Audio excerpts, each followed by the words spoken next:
I'm going to talk to you about professional northerners. As you may have worked out, this is what I am, I guess. So I'm going to go through what a professional northerner is, what it isn't, what it might be, and we'll finish on a crescendo of who my professional northerner is. So we're going to start off with where north is not. It's not here. If you live in London, you may think it's kind of the Watford Gap area. It's not. You're really, really wrong, and just stay where you are, and don't try. It's too confusing for you. It's also not up here. I mean, technically it is the north. I know geographically it's the north, and that's fine. But that's a weird place where people go to football grounds in the middle of winter with no shirts. It's Viking land, and it's just scary. This is where the north is, and specifically South Yorkshire, because that's where I'm from. So we're going to include the north is kind of South Yorkshire up to kind of halfway up North Yorkshire, because again that starts to blend into places unknown. So basically, what is a professional northerner not? Well, it's not tarping with his jumper around his shoulders. It's tarping, it's either hot or it's not. Put your jumper on, take it off. Just make your mind up. And both sides are cool, but no. So what makes a professional northerner? And I guess these are your typical. This is what people think of as northerners. This is Compo, Foggy and Clay. I think I've got them in the right order. Maybe not. But this is what people think of as professional northerners. And we're just going to go into a bit more of a thing about what they are. So they are miserable, because we are. They are independent, because we want an independent Yorkshire. I'm not really sure why. What we do, I'm not really sure. And they're articulate, although I'm probably failing at that point at this exact moment. And they are argumentative, political and artistic. And the main trait of a professional northerner is this one, the male. And that's not to be chauvinist. Absolutely not. That is because females, ladies, can't be arsed. You've got better things to do than trying to be I'm a professional northerner, and look at me.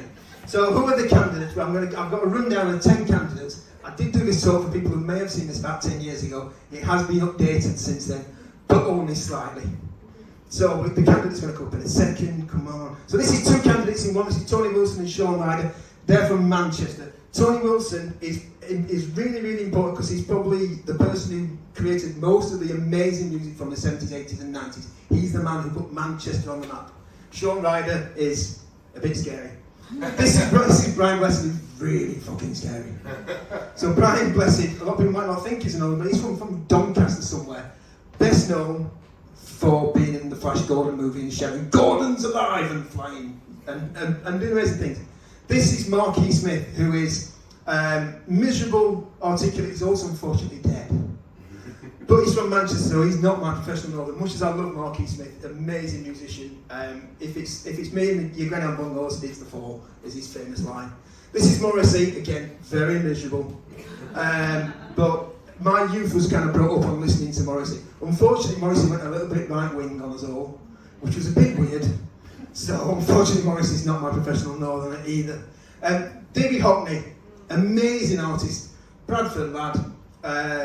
Really, really northern. However, he bogged off to Hollywood for a while, painting swimming pools. There's no swimming pools like that in Yorkshire. What's he doing? He's come back and claims that he's kind of northern, but he's not really. Now this breaks the rule. So this is Jodie Whittaker, who's clearly not a man. But she's groundbreaking. The first Doctor Who, badly left, the first female Doctor Who, apologies, badly let down by the script writers. Real shame. This is Paul Heaton, who is from Hull, so doesn't really count, I'm sorry. But he did kind of exile to Sheffield. He was a Sheffield United fan. I once had a bit of a spat with him on Twitter about the name of his first album, and I quoted and said, "Oh, I loved your first album, London Hull for London Nil," and he went, "It's not that, it's the other way around." So I love him. Sean Bean is great, but he's a Venton northerner. He's from Sheffield, which is where I'm from. He lived not far from me. He's a Sheffield United fan, like I am, kind of vaguely, but he's a Venton northerner. If you didn't know that, you get Sean. This is Jarvis. Now, I went to the same scout group as Jarvis, different times, but everyone loves Jarvis. Jarvis is amazing. But he's not quite my professional northerner. I'm going to come on to who it is now. It's going to be a drum roll. It's Brian Glover, who was the voice of the Tetley team, man. He was the football captain. He was the school teacher in Kes. He was in Alien. He was a wrestler, and his name was Leon Harris, the man from Paris. And he's amazing. And he's just typical. You play to your strengths in my game. My strength in him as a bold-headed, rough-looking Yorkshireman. Brian Glover is my professional northerner, and I'm sure there are others we can argue about it forever, but these are mine, and if you don't agree, you can piss off.